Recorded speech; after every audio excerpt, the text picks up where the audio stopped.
Hey everybody, it's Bridget Lynn Dolgoff. Anyway, today I'm in my Shaman laboratory, and I have several clients that right now have some problems and imbalances on their properties, and so one of them, their family is kind of arguing and coming apart at the seams, and they also have like a crazy porthole in their backyard that entities are moving in and out of. And since it's far away and I can't go there, I collect the information and do some prayer work and then start putting together medicine that they can use for their land. The other person that I'm making medicine for has a nice property that she lives on, and she has a couple rentals on the property. And in the past, she's had some difficult people and potential that somebody there was involved in kind of some negative witchcraft. So we're trying to clean up the aftermath. So basically, I'm making medicine for both of their properties so that they are more in charge of it. I put together the medicine based on what needs to happen, and then they take it. So, for example, I'm kind of crunching up the medicine while I'm talking.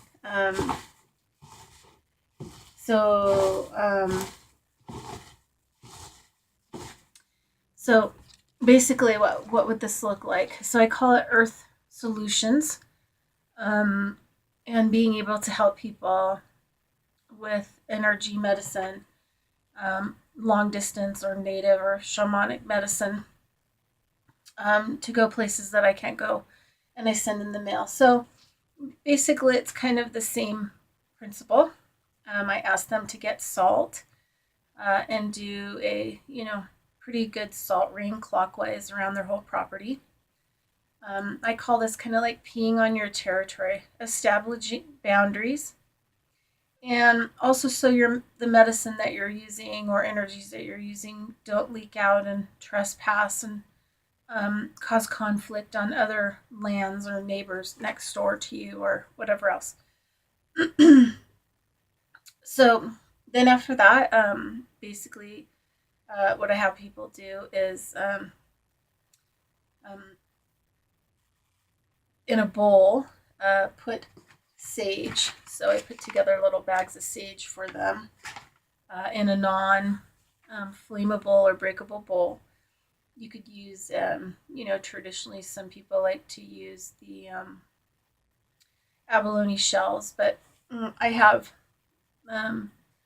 like bronze bowls from India and stuff like that, and like it's like my not only do I crunch the stuff in here with natural stones that I found at the ocean, and I have different kind of sizes of stones that I use down to, the little mini me to crunch up stuff if I need to. And then, I can, once I make the medicine for myself or whatever I'm doing, I can burn it like in the same bowl. But mostly I'm just crunching up. And so I usually always try to start with a tobacco for the kind of like the baseline of the medicine. And then I have tons of medicines that I collect on my trips across the United States. So stones, sand, plant material, tree material, sage, different types of herbal plants, flowers. Let's see over here. So here's my little workstation, and I got my little work table, and you can see I've got my little bowls of stuff that I'm making for each individual. And then I've got in here, I've got a bit of pine sap that I've been collecting. I always put some some of that, and then I have some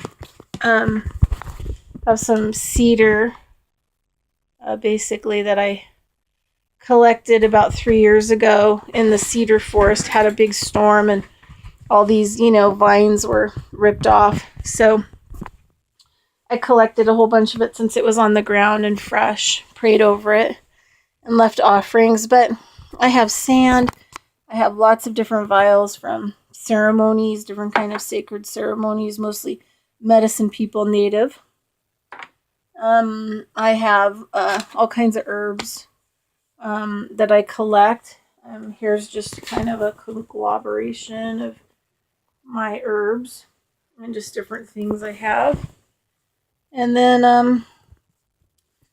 I have like corn meals and corn pollen, and I even have clay, jars of different kinds of types of clay that I've picked up different places. I have just pine cones and seeds and hair and goat hair, and horse hair and teeth and bones and all kinds of different things that I find. And and then I usually make medicine out of a lot of that stuff. Just depends. So this particular medicine, though, I'm making today, will be after the salt ring is done. Then they'll take the sage, put it in the bottom of a bowl, and they'll have an intentional piece of stuff that they are cleansing themselves and want to bring in balance. And then they'll put that list on top of the sage. And then they'll put a quarter of the medicine that I'm making that comes in the little bag into on top of that, and they'll light it on fire and make sure all of it's burned. And then what they'll do is they'll take the rest of the medicine, put it on top, stir it all together, and then go outside and sprinkle it all over their land. Another recommendation I always tell people is to use matches. That's why some people I send matches to. A lot of my teachers say that we shouldn't use fossil fuel or lighters for ceremonial purposes, that we should use tree matches because a tree is medicine. Fossil fuels are more considered, right, negative. So anyway, so that is what I'm doing today. I'm making earth medicine, and I also am going to throw in a bundle of 4 directional prayer flags for each person to also put up on their property to kind of help some of the issues. And these are basic prayer flags that I made, but most of the time I, for like weddings and babies and new properties and whatever else you can make. I can make custom design for directional native or shaman prayer flags to be tied onto things in the 4 directions, just to help the energy of the property in a good way. All right, well, that's me, Bridget Lynn Dogoff, today, and I'm making some cleansing medicine for a couple clients and their property, and that's all I've got for you. Okay. Yep. Have a nice day. Bye-bye.